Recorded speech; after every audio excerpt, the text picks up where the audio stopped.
여러분의 공부 방법이 어디서부터 잘못되고 문제가 있는 건지를 보여드리기 위해서 이걸 준비했습니다.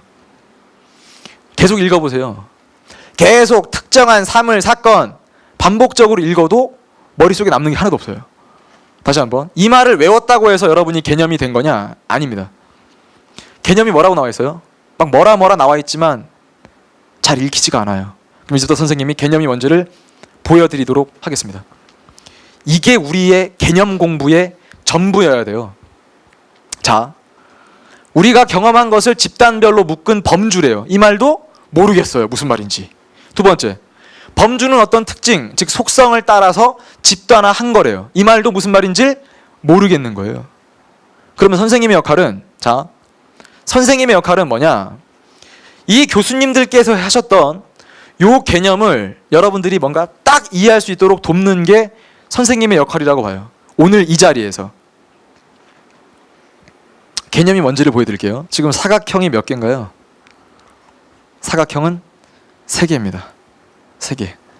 제일 왼쪽에 있는 사각형은 사각형이죠. 근데 이 사각형은 무슨 사각형이라고 좀 더 구체적으로 말할 수 있을까요? 내 각의 크기가 직각이고 내 변의 길이가 다 같다면 사각형이라고 할 수 있습니다. 그럼 가운데 건 뭐예요? 직사각형이에요. 오른쪽 건 직사각형. 솔직히 애매한데, 그럼 잘 보세요. 사각형에 대한 개념이 뭐게요? 사각형을 여러분은 지금 이 자리에서 100개라면 100개, 1000개라면 1000개, 10,000개라면 10,000개를 그릴 수 있죠. 길이도 다르고, 하여튼 그릴 수 있는 건 여러분들이 그린 사각형은 전부 다 다른 것일 수 있어요. 근데 사각형이어야만 돼요. 그러면 요건을 알아야 돼요. 뭘 알아야 된다고요? 요건. 그게 사각형의 특징이자 개념입니다.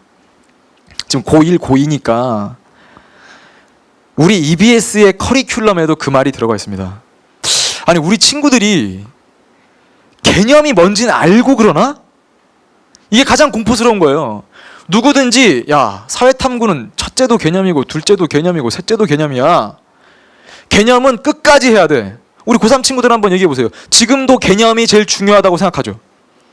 그러면 개념이 뭐냐고요? 개념이 뭔지를, 중요성을 인식하고 있다는데 개념이 뭔지를 물었을 때 답을 못하는 거예요. 그게 가장 아쉬웠어요.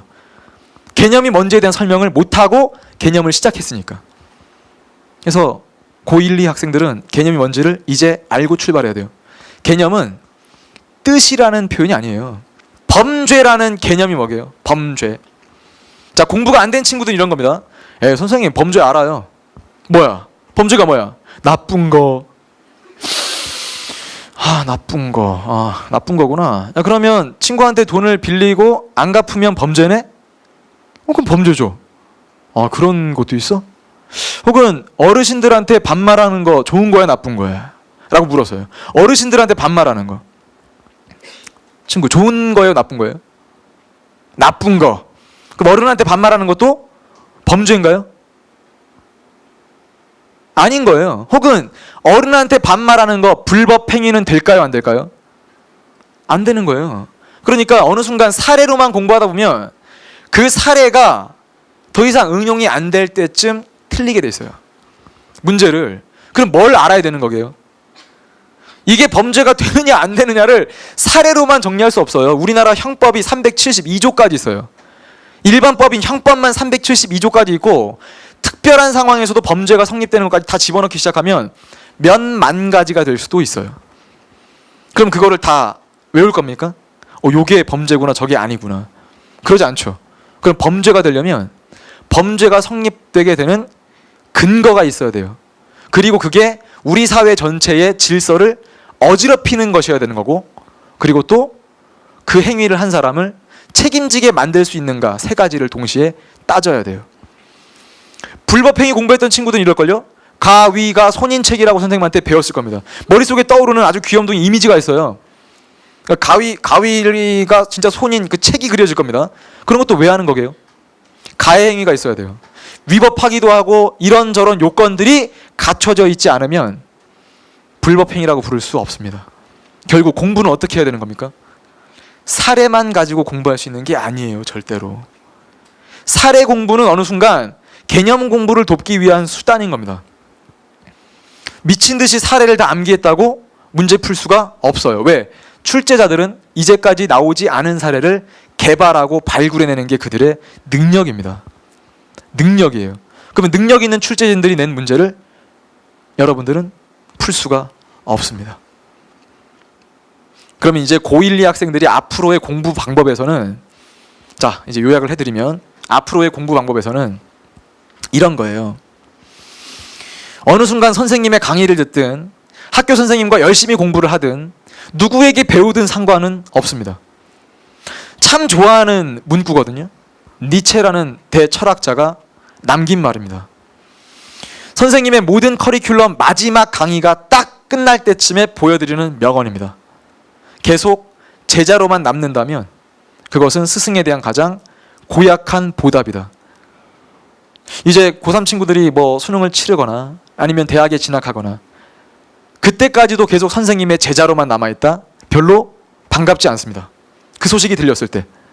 여기 고1, 2 학생들도 마찬가지예요. 선생님 강의 열심히 듣고 열심히 공부하고 있고 좋은 성적 나오고 있어요. 거기서만 그치면 어느 순간 선생님한테 보답이 아니라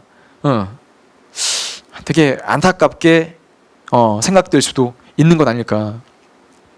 개념의 힘이라고 하는 건 어느 순간 자기만 딱 이해하고 끝나는 것은 개념의 힘이 덜 된 겁니다. 이제 그로 인해서 남을 또 이해시키면 됩니다. 다시 한번. 이제 여러분들은 딱 돌아가면서 선생님의 얘기 중에 몇 가지 기억나는 것이 있을 거예요. 뭐 사각형 얘기도 기억날 것이고, 혹은 베테랑이란 영화를 딱 봤을 때 그 포스터 안에 들어가 있는 의미, 소수의견이란 영화 등등이 이젠 좀 색다르게 들릴지 몰라요. 공부를 하면 할수록 더욱더 그러리라 기대를 합니다. 여러분한테 나중에 학교 선생님이 되고 교수님이 되라고 얘기하는 게 아닙니다. 선생님이 개념의 씨앗을 뿌리게 되면 이제 여러분들이 거두고 수학하고 나서는 누군가 다른 친구한테 심어주기도 할 필요가 있어요. 남을 이해시킬 수 없는 얄팍한 지식은 자기 게 아닙니다. 다시 한번. 남을 이해시킬 수 없는 그냥 선생님이 한 이야기를 듣고 저게 뭔 말이구나. 이 정도. 그건 여러분의 실력이 아니에요. 그건 선생님의 실력이에요. 나는 얘를 이해시켰구나. 그 다음 뿌듯한 느낌으로 잠을 자겠죠. 근데 여러분들은 그 뿌듯함이 전파가 돼요. 그럼 그 뿌듯함으로 그냥 공부를 끝내버리시는 거예요. 그러면 분명히 필패할 겁니다. 반드시 수능 시험에서 좋은 성적이 나오지 않을 거예요. 자, 계속 제자로만 남아있지 마세요.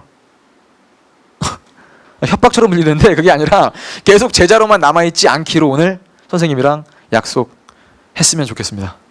됐나요?